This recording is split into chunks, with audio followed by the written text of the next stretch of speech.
Hi, everybody. Thank you so much for joining us. I think we're going to get started now. So my name is Maddie Lewis. I'm one of 3 iSTEM student liaisons this semester.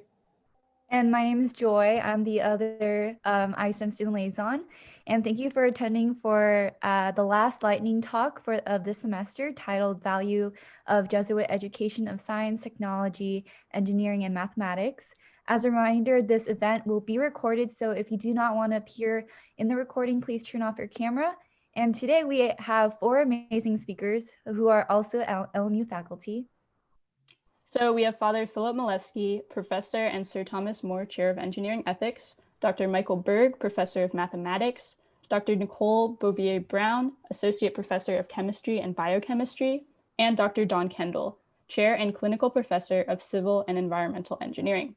We will now hand it off to our 2 incredible hosts, Dr. Joseph Weber, Assistant Professor of Civil and Environmental Engineering, and Dr. Jordan Freitas, Assistant Professor of Computer Science.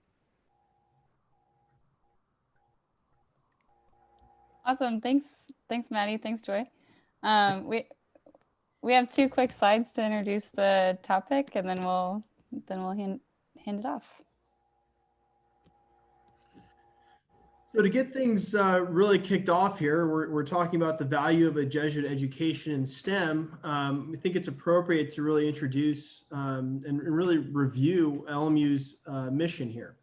So kind of just a short synopsis of the mission. Really the threefold mission that we have at LMU is the encouragement of learning, the education of the whole person, and the service of faith and the promotion of justice. Clearly within this, the university is institutionally committed to the Roman Catholicism and takes its fundamental inspiration from the combined heritage of the Jesuits, the Religious of the Sacred Heart of Mary, and the Sisters of St. Joseph of Orange. Okay, so really we have a strong Catholic identity and religious heritage distinguishing LMU from other universities. Yes, and along with that, the reason I love the topic of this event is that we get to explore what that means for us specifically as a College of Science and Engineering. So our college mission statement says specifically that the Frank R. Seaver College of Science and Engineering is dedicated to providing outstanding educational opportunities in science, engineering, and mathematics, and in a mentoring environment to an increasingly diverse student body with an emphasis on development of the whole person.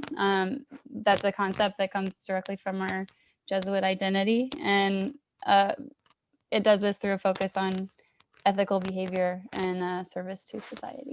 So just as a kind of reminder, if you haven't, I'm guessing that we're a little bit familiar with this, but maybe haven't read it recently. So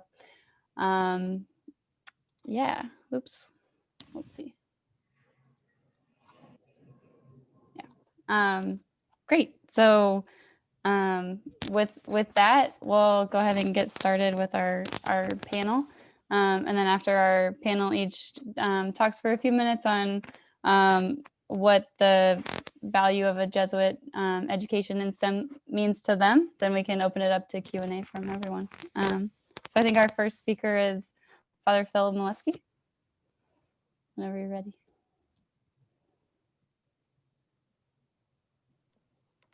I think I'm ready. Let me see if I can share a screen.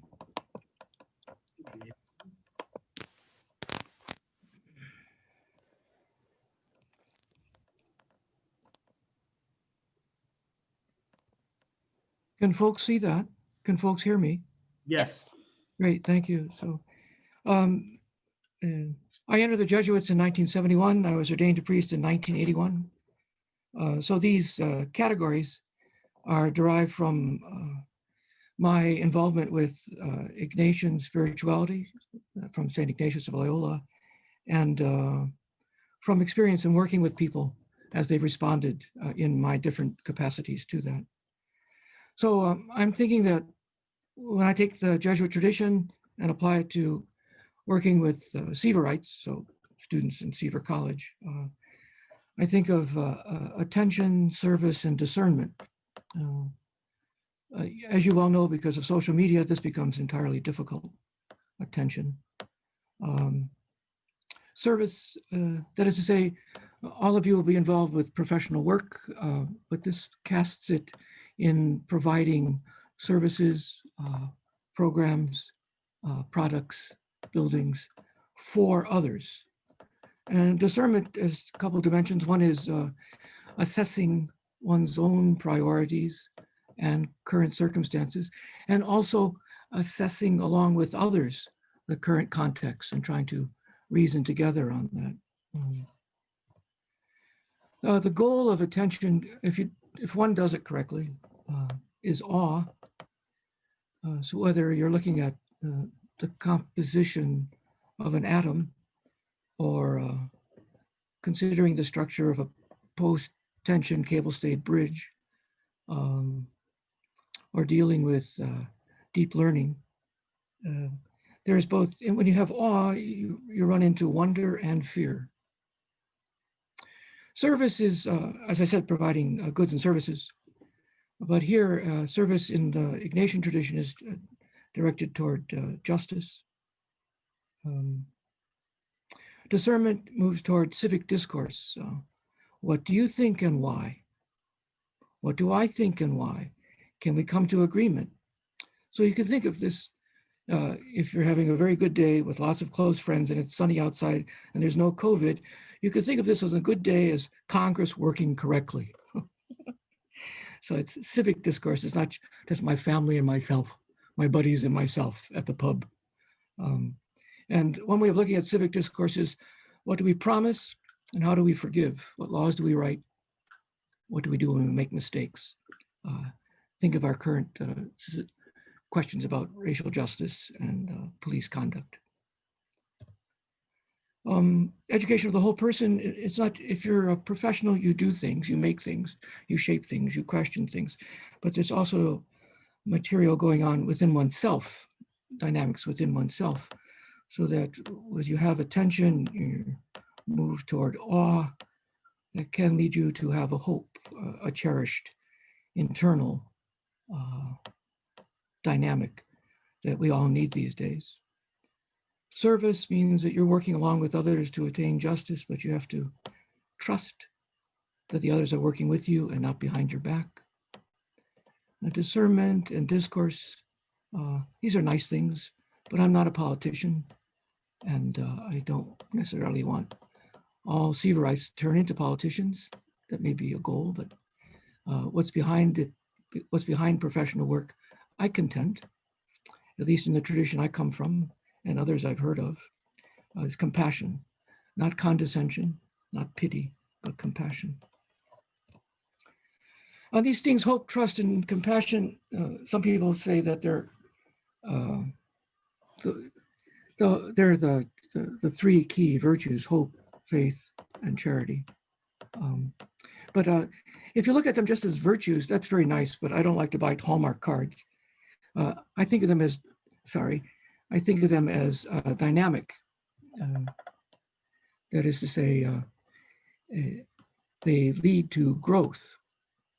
Hope doesn't just sit there, oh, we hope it's a better world, but we're going to move toward it. Service is moving toward justice by way of education.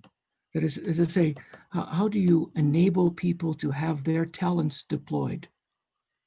How do you enable people to have nutrition so they can get training, so they can get education, so they can contribute? And discernment and dialogue, the creation of forgiving and promising demands creativity, aka also known as innovation, which is territory for Sieverites. How is it that we undertake creativity to make sure that justice happens, that people attain their full capacities? Another way of looking at this is how do we increase vitality in the world and not just keep it going? How do we enable people around us, our colleagues, our family, our friends, those we don't know because we're professionals and we're serving them, to have increased vigor and not just putting up, not just being passive? And how do we, if you're in communication, if you're computer science, if you're electrical, how do you enable people to have voice? If you're going to be a doctor, how do you make sure your patients and staff know that you will listen to them? Another way of looking at it is Sieverites have to pay attention to the world. Most people can't afford to. They have to work, that is to say, they shape the world, and they enable people to come together in a web that's fluxing, that's changing. So here it is again, where we start with attention, service, and discernment. We're trained to look at. It's hard to do this, to look at the world, to engage in work on behalf of others' work, and to engage with them in communication for decision. This rhymes with the Sustainable Development Goals from the United Nations in the work that came out with several decades ago, Our Common Future, that how do we use natural resources so there's enough for subsequent generations? How do we, this is from the SDGs, from the Sustainable Development Goals. This is what people mean by sustainability. It's not just the resources, it's talking to humanoids and making them come alive in all their capacities. And then the UN is also concerned, how do we develop civil association? Not just our buddies, not just our NGOs, how do we change the world so that by legislation, by adjudication, by agreement, we move forward. In terms of civil rights, how do you care for the earth? Different majors do it in different ways. What will be your individual contribution to the service of others? Not just your research lab, not just your hospital, not just your corporation. And how is it that we all seek the common good? Not just my good, not just my buddy's good, our common good. So there you have it. You move from attention through hope to your professional practice. You move from service through trust to establishing professional, technical, and ethical codes.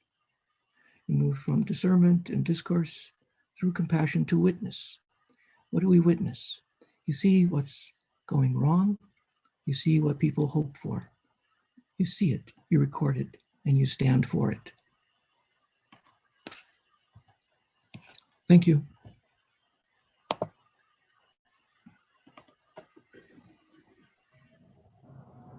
Thank you very much.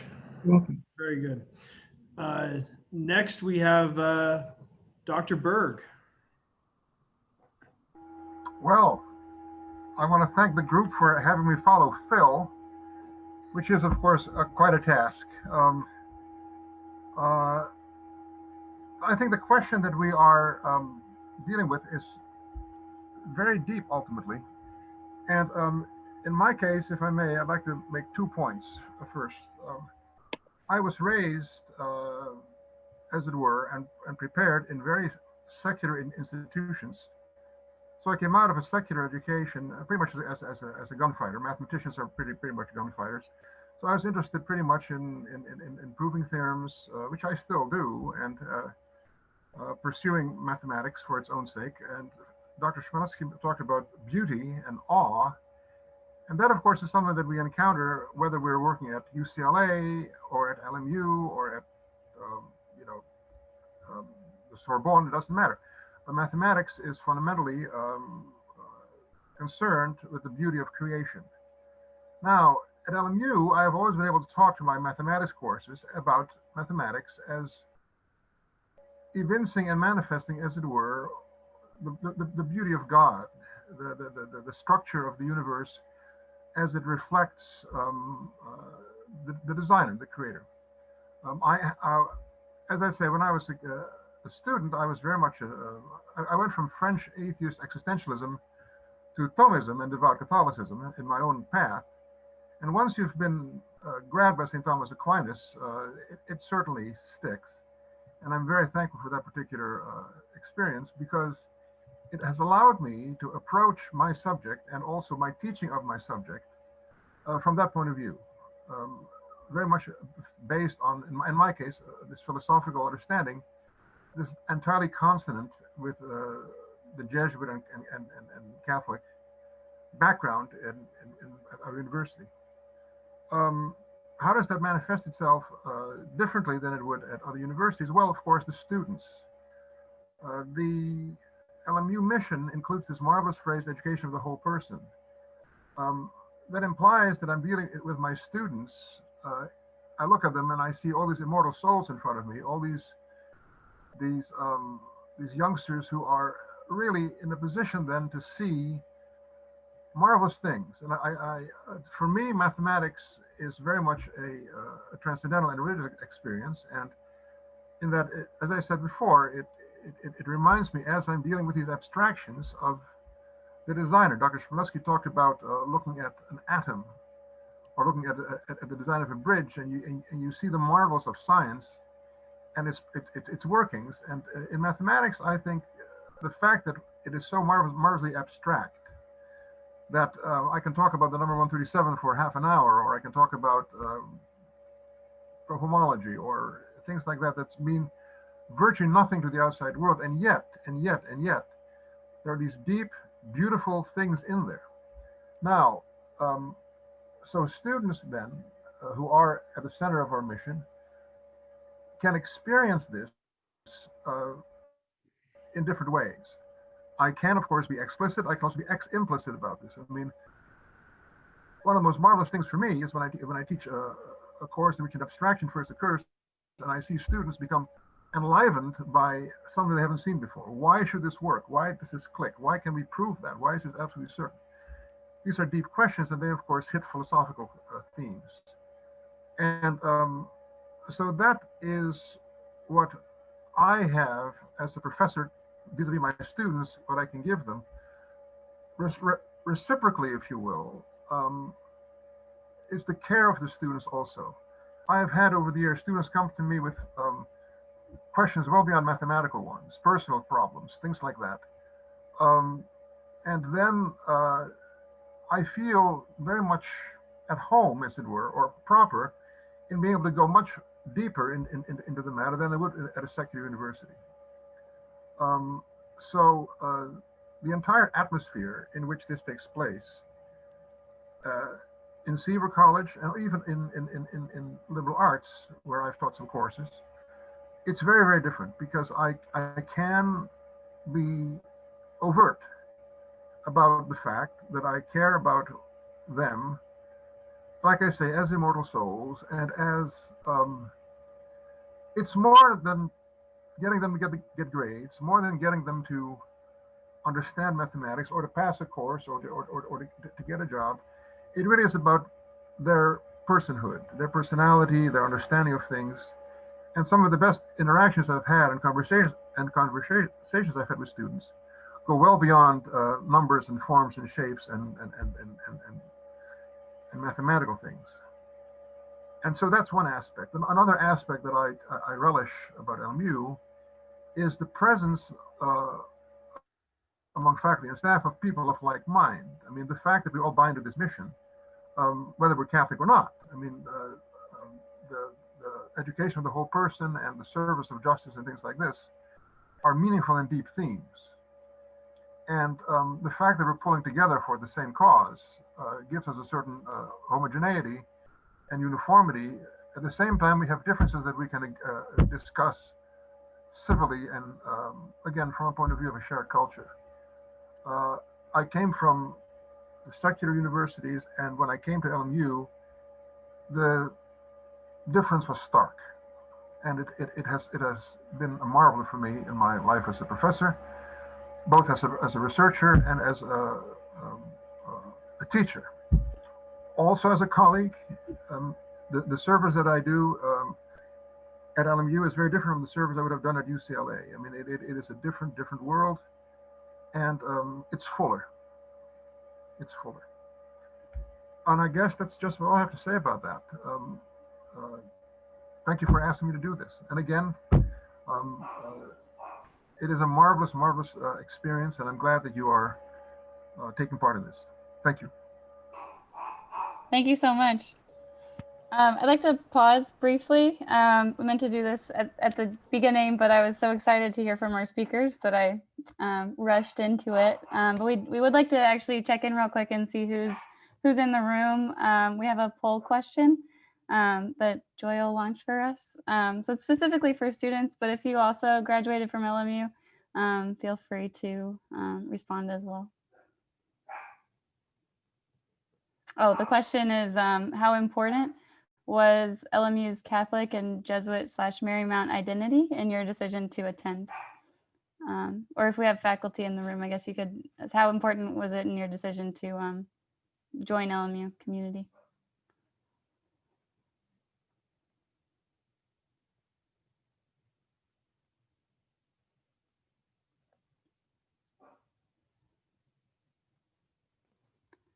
Great. Got a few more votes coming in.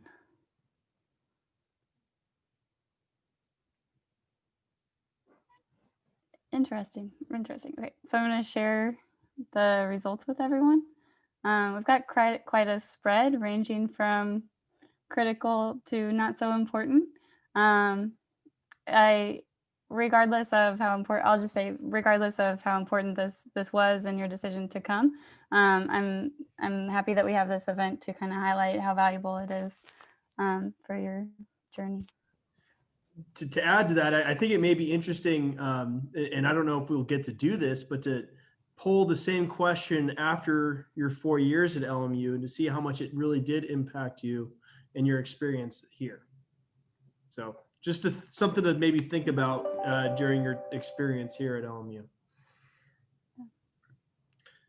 So I think with that, I want to introduce Dr. Bouvier-Brown to discuss why the Jesuit identity is important to her in her research at LMU.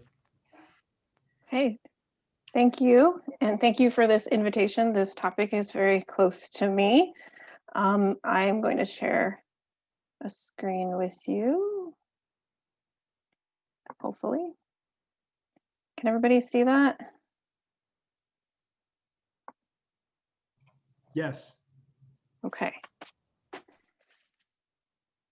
Okay, so when I was thinking about this topic, I wanted to frame my comments around some of the Jesuit terminology. Of course, Father Philip has already stolen my thunder for some of these things, but that's okay. I was not Jesuit educated. I was Catholic educated, but not Jesuit educated. And I have learned a great deal since coming here 11 years ago. And I wanted to share some of the things that I think about when I think about Jesuit education. And here we go.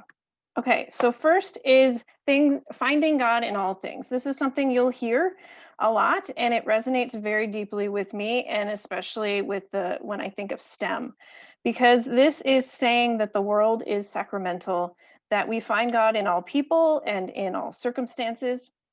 To me, this means awe and wonder. This is in research when you discover something. Well, this is really cool, right? Or if you're in the classroom and you're finally figuring out how to do something that you've struggled with, right? That aha moment. It is, I finally learned the trick of calculating the concentration of that acid, something like that, right? To me, this is where God is found. This is the grace that we have found from doing our normal everyday work. So God can be found in the ordinary and the extraordinary, which brings us to another idea that I really like, which is contemplatives in action. So this is the idea that God is found in prayer, but also in the activity of work. This is that was attracted to a job at LMU because I get to go to a mass on a college campus, which was always so much better than mass anywhere else. But I'm also encouraged to find God in all things that I do. And then there's the love and esteem for learning, which seems pretty obvious. We're at an educational institution, but to me, it's about knowing more about creation, right? It's education and therefore research is finding truth, capital T truth, in both faith and in science. This is the symbiotic relationship between faith and reason. We learn about critical thinking, we develop imagination. Hopefully that is what I'm doing in the classroom, but also in my research. And as Galileo said, the Bible is God's word, but nature is God's work. Frontier work. So this is the idea of exploration and discovery and embracing the unknown. So this may be kind of obvious in the research when you're doing novel work, you're at the frontier. But in the classroom, I think it's pretty pertinent too, right? Teaching students new things. We're doing that all the time. And so that is frontier work. Service is the classic community service kind of thing, but it's also spreading knowledge. It's engaging the world. We like to say it's all for the greater glory of God, right? Everything that we do. In our mission, we also have service of faith and promotion of justice, which is basically a call to live deep and meaningful lives. And all of this tied together leads to the thing I think you hear most about is the education of the whole person. When you talk to students about our mission, this is the thing that resonates most with them. And I think it honestly is what resonated most with me when I was prepping for my job interview to come to LMU. You had to review the mission, and this is the thing that stuck out. This is that the fact that we care about people well beyond simply the academic education. We're teaching students to be critical thinkers of academics, but critical thinkers in their lives, hopefully, to guide and make adult decisions. That's a big part of what we do. We're introducing ideas of discernment and reflection. And we care about emotional and mental health, not just academic lives. And so I wanted to end with sharing 3 examples of how I've put these thoughts into action. And I'm happy to go in any of the details if in the Q&A if someone's interested in it. But I just wanted to emphasize that our campus is very supportive of folks across the whole campus, and especially in STEM, to look at how faith and justice and our mission is connected with our work. So I've been able to do this through faith and justice research grants. This was one, gosh, 2014, that seems like a long time ago now, but it was one that looked at the disproportionate exposure of air pollution in the LA basin, the fact that low-income neighborhoods feel the brunt of air pollution. This current year, working with a faith and justice curriculum development grant, incorporating elements of Ignatian pedagogy into general chemistry. And I'm doing that by highlighting environmental justice using chemistry. And then lastly, I published a paper looking at the overrepresentation of STEM students in LMU campus ministry. So I used to go to Mass and realize that I recognized more students than I didn't, which meant they were STEM students because I had them in the classroom at some point, and this fascinated me. So it turns out that Seaver students in general seem to embrace the educational experience of both faith and reason through science or engineering or mathematics. And so I ended up making this into a little study, and it's fascinating to me. And so I've always been curious at this, the Jesuit education and the STEM student or STEM faculty relationship. So thank you for letting me share my thoughts, and I will stop sharing my screen. Thank you so much. Last but not least, we have Dr. Don Kendall. Oh, thank you so much. My background is I went through the Catholic grammar school and high school. I graduated from St. Monica's. I am a graduate of LMU from 1980. I graduated with a degree in mechanical engineering, and in many ways never left. Worked professionally, of course, many years, taught at other universities, always had a hand on the pulse of LMU. Why is that? Because of the values that I received from my professors at that time. So when we talk about the value of a Jesuit education as an educator, the first thing that comes to my mind, of course, is that internally, to all the things you've heard tonight and the faculty that teach at LMU, is that there is a core of spirituality present, God's presence in all things. An interior life, we've heard talks about that, and a prayer life. All those things are actually very important things. And it was a professor that had pulled me off to the side once and basically said, what is God calling you to do? And I have that discussion now with my students. I'm very low key about it because some students do not believe in God. We have different discussions. But we've talked about compassion as well. And to the freshmen and many that I speak to, many times compassion is helping the student find the right path, because the path they're on is perhaps not their path. Their path, it might be their parents' path, but it's not their path. And I think the biggest form of compassion we can offer our students is to help them find what God is calling them to do. And it's so important because we all have God-given talents, and it's important to accept the talents that you're given and then develop them, as you see our professors doing in their research. And for students and in the classroom, I think try to convey that in the subjects that we teach.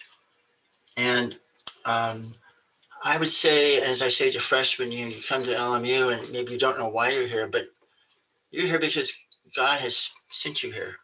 There's a reason for it. It's God's presence in all things. And I liken it to like the radio.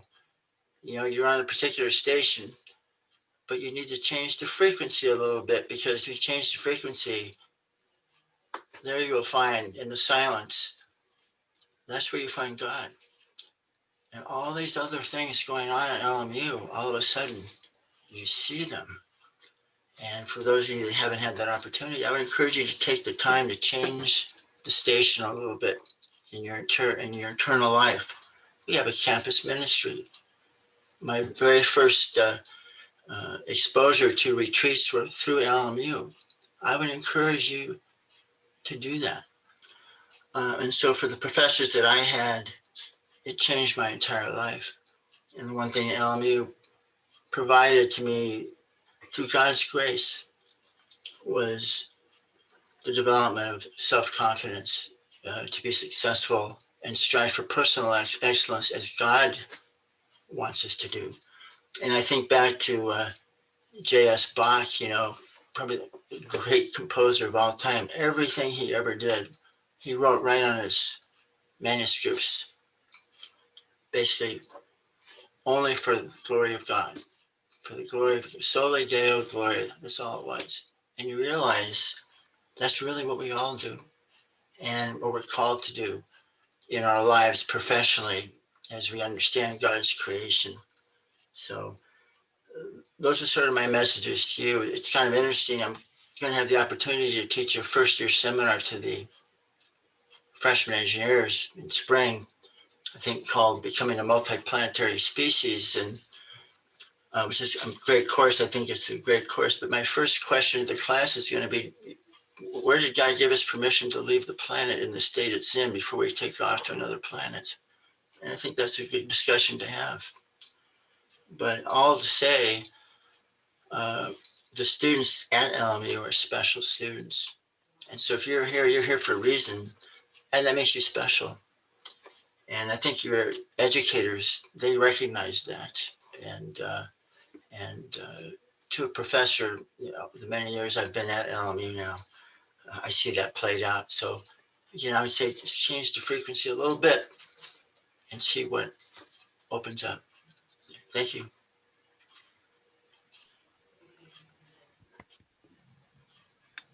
Thank you very much. That's great. And I think you highlight one of the more difficult things in each of these talks, but one of the more difficult things for freshmen to really get a hold of, especially in times that we're in right now, is finding that connection, finding that time to kind of pull yourself away from class and realize the bigger picture, what our bigger goal is, not only in your life, but your career and everything else. So with that, I'd like to take some time here and open the floor up to some questions for our panelists.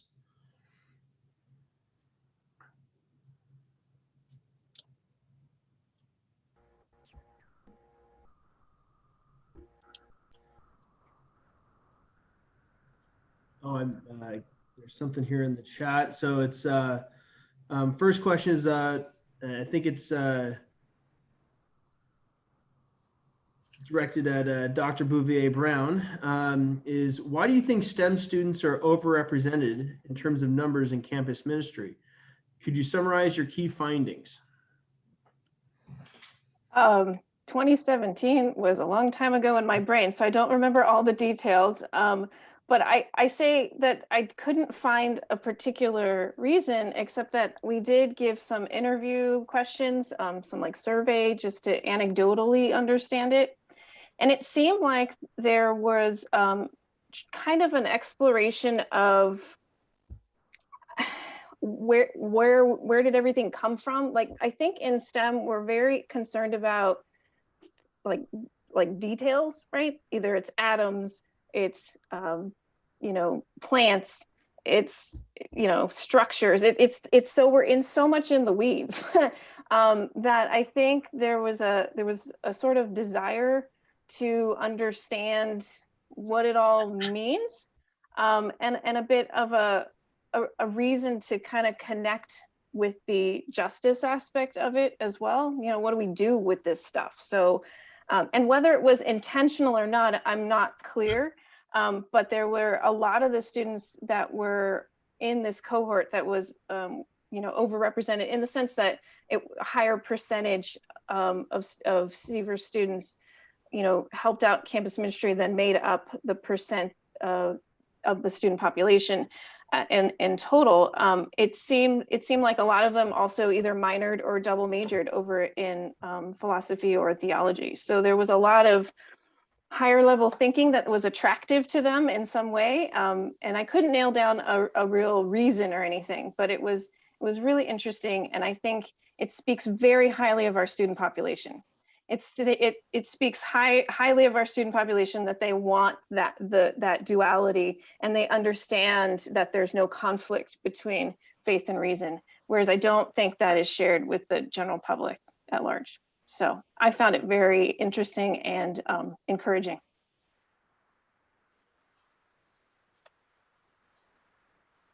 Great. Thank you very much. Got another question here, and I think this is directed towards the entire panel that we have, is how does one go about practicing compassion as a college student?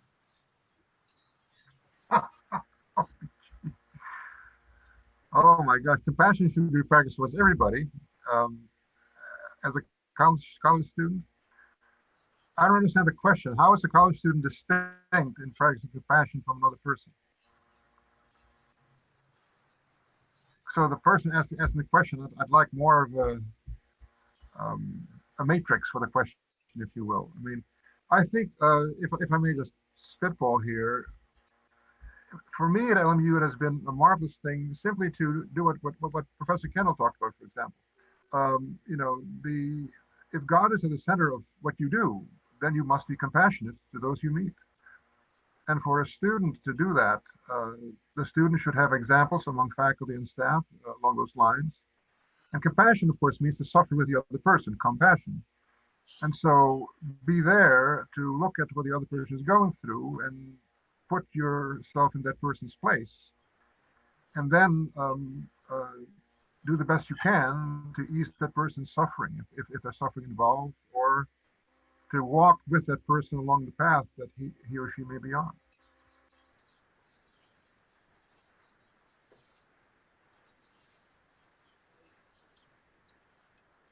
I think that got to the heart of what the question was. Any of the other panelists want to take a stab at that? I'll give it a try. How would a student come to have compassion? The student might want to recognize their own fears and hopes and goals. If one is able to have an idea of those and then to appropriate them effectively with your heart, then you can say, that person I loathe, that person who's a Chicago Cubs fan, that person too has fears and hopes and ideals. So then you have to work on, okay, they've got some inner dynamic, but they're different. But I'm in the Seaverite business, right? I'm dedicated to finding out what is the case, even though it's unexpected and different. So, all right. So this person has fears and hopes. I pity them. Then maybe a year later, you move beyond that to some sort of sympathy. I don't pity them. They're not below me. They're at my level. And the next step is compassion. I'd like to work on their behalf, or better, work with them on our behalf.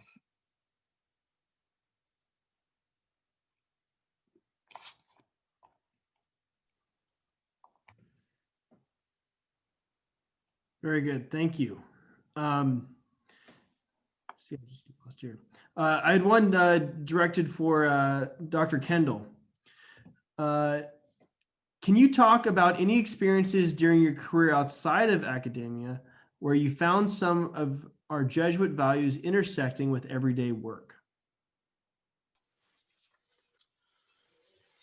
Well, yes, I had quite a bit of opportunities to do that just in the nature of the business I was in, both in aerospace and in the public sector. And every day, I will tell you personally, in a secular environment, it is difficult to stay centered spiritually. And many times I would just focus on the notion of, every moment is a potentially holy moment, just to try to keep the conversation, from my perspective, as open as possible. So every day, and I was not successful every day. I'm a human with many, many weaknesses. But I always would come back to those kinds of things. And so the things that I had at LMU, the things that we talked about here, and trying to listen to the other person and understand them, it really would virtually would something I would come across every week, just in the business I was in as engineering, and of course in the management side. So that never leaves you. It never leaves you. And I think the things you learn now as freshmen and sophomores and moving up, you will take with you out of here. And I think you'll be surprised how unique your experience was when you do that. So I probably didn't answer the question very well, but it is just like anything. Every day is a challenge to be a better person, right? To be a better Christian, and treat all people as best as you can. And it's difficult at times. Thank you. I think you did answer the question. And actually, to expand on that for maybe the other panelists, what are some ways that we can integrate our faith into our STEM work, maybe directly?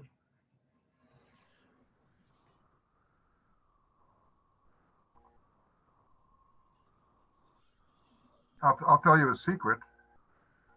In most of the papers that I publish, the first four letters in the first four paragraphs are A, M, D, and G.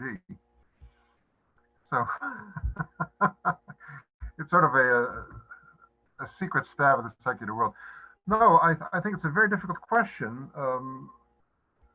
I think the easiest way to answer it is also the most difficult way to answer it.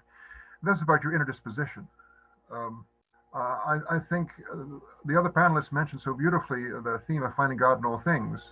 And in our STEM work, whatever that may be, even if it's something as apparently abstract as mathematics, which seems to have, oh my gosh, I don't know how to put it, rather far removed from common reality, whatever that means. Of course, it underpins everything. But for me, the great theme is that, to me, it really is about the beauty of his creation. And that manifests itself in different ways, whether it's how you convey it in your teaching, how you do your research, how you talk about your subject and how you teach your colleagues. It all is connected very closely together. I would second that. I think it's less about being overt about anything and being just more centered with yourself, but also to kind of teach students and you know, anyone around you just some of these themes that sort of help, right? I think the idea of reflection and giving students time in class to do academic reflection at the bare minimum, but also personal reflection and things like that as a way to share in any discipline really, but I think particularly in the STEM field it gets ignored. It seems pretty quote unquote easy to incorporate these ideas in a philosophy class or you know something like that, but I think we need to you know just try and put in assignments in classes that maybe they wouldn't be expected, and I think students really respond to them. That's part of what I'm trying to do right now with the incorporating the Ignatian pedagogy into a class like general chemistry, which no one would expect, right? Where did this come from? But they don't even know it's there. And so at the end, I can tell them, I can say, do you remember that assignment we did? That's actually part of our history as a Jesuit, following the Jesuit tradition. But it could be as simple as, you know, get an exam back and really look at it and figure out, do a self-assessment, you know, things like that is actually part of our tradition. And while it's not faith, we're not, you know, incorporating God into that exercise, it is all part of the mission, right? So my mission is not to indoctrinate people, it's not to impress my views on people. My mission is to have them experience the world and get to know themselves and what they want to do. Like Don was saying, you know, where do you fit in this world? That comes with a lot of self-reflection, and I think we can do a great job of and a great service to the students to incorporate that more directly. And to me, that's part of this whole idea. It doesn't have to be faith in the traditional sense. One might, if one is seeking to integrate some of these ideals within one's own learning and one's own research, then I suggest 15 minutes a day apart from anyone else, reflecting on what did I delight in attending to today? What did I find difficult to attend to today? How was I distracted? And ask myself, how is it that what I did today will enable me to work on the behalf of others 4 years from now? Or what did I learn today blocked me from doing that? And thirdly, wow, I was in an argument today. It was worse than an argument. We didn't see each other's side. What did I do what could I do next time to engage with the other who has a different point of view? 15 minutes a day. And listen to Bach.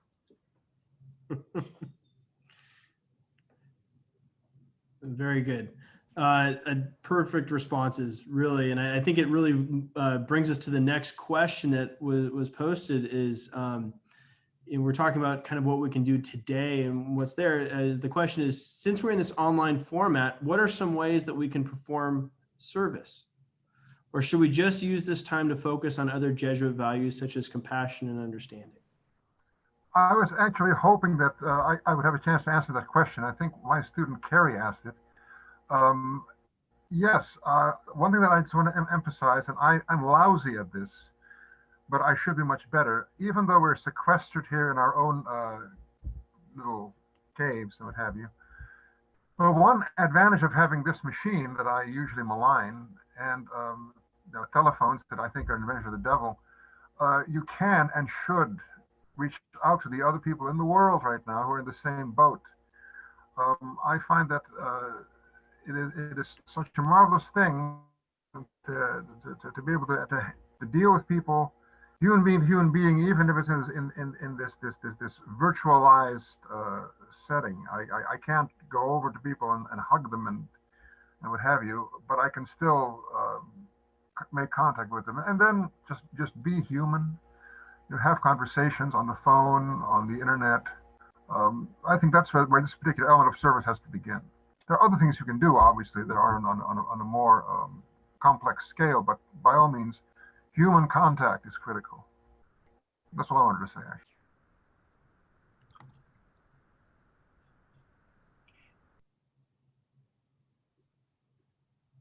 Okay.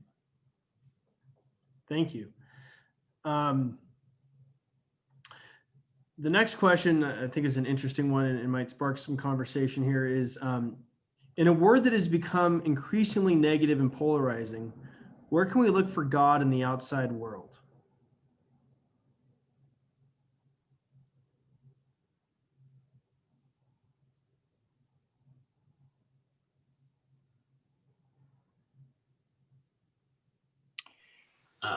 Roger Cohen in a recent in Sunday's New York Times said farewell to his current position as an op-ed writer, columnist.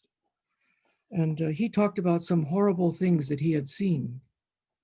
And he's considered in recent years ranges of difficulties, social, economic, intercultural, political, warborne. So to know that you are witnessing, that you've seen somebody laughed at because she's gay, to know that you're witnessing, you've seen someone struggling with a disability and people teasing them, simply to not, you haven't changed anything. Simply to know that you are witnessing and can tell that story to someone else is already the beginning of service and helps train you and others for service in the future when you can address some awful gesture like that. So to inform yourself about bad things going on right now, somewhere in the future, right? Not yesterday, not the day after tomorrow, somewhere in the future, you are all trained to make connections. You will see that because of what I studied, because of what I took up on my own time, because what I did not turn my eyes away from, I now see what I can do. Or you concretely think of capstone courses, capstone projects, right? But beyond that, you're training for the future. Or if you're a code jockey, I mean, or if you like playing with the positive side of social media, set up a website, set up a channel where you say, who's interested in talking about this issue in LA County? And if I may add something that is the sort of thing that I would not be able to add were I at a secular university, but I can add it here, certainly I want to. Yes, the world outside is fractured, it's polarized, there's spiritual war, there's war. And I, by no means, am trying to impose my own Catholicism on people, but pray. Finding God in yourself is where it ought to begin. And so given what you see and how dreadful things are, I would recommend prayer.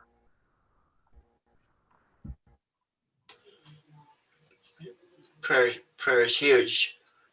This is the internal spirituality. And I would just comment is that you do not want to wander out from underneath the umbrella of God's grace, because it's easy to do. And part of that umbrella is each other with a common shared vision, whatever that is, because it is difficult out there. And it's so important to embrace that internal life so you can maintain your goals and understand why you're here and what you're doing. And you can't do it alone. You really need God's grace, and we need each other. And it's part of the church. It's part of the Catholic Church for my background, but it's part of just God's church, God's world. To always do that. Do not wander out from underneath that umbrella. Thank you. I think we have time for probably one more question here, and I think it's a great one. As STEM students, we are gifted to gain knowledge of the world that others do not have the means to have. Does this mean that we should be the world's decision makers? How do we balance the opinions of the educated and non-educated? The Nation Examine.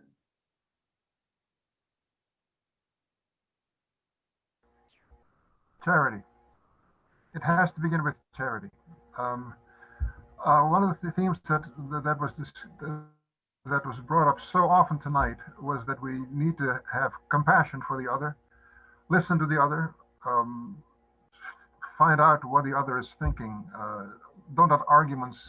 Father Chmielewski talked beautifully, really, about what someone identified as the famous Jesuit examen of consciousness, or in some manifestation thereof. It's not about your own development only, but about your development vis-a-vis others. And so, yes, that is the absolutely critical center of it all.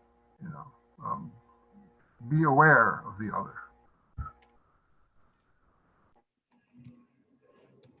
I challenge people to think about stakeholders when you're making decisions, and that when you have great education, you also have great responsibility, right? And so part of that is justice, and part of our mission and part of our new focus, social justice is got to play roles in that. And so that's where the compassion and that's where the other fits into that. So while you may have more technical skills, perhaps you are one of many stakeholders that would go into a decision. And so you'd have to make sure that everyone has a voice.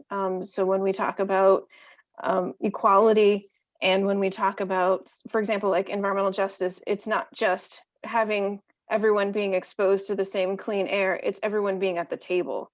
And so it has to be through that lens that we all approach our work.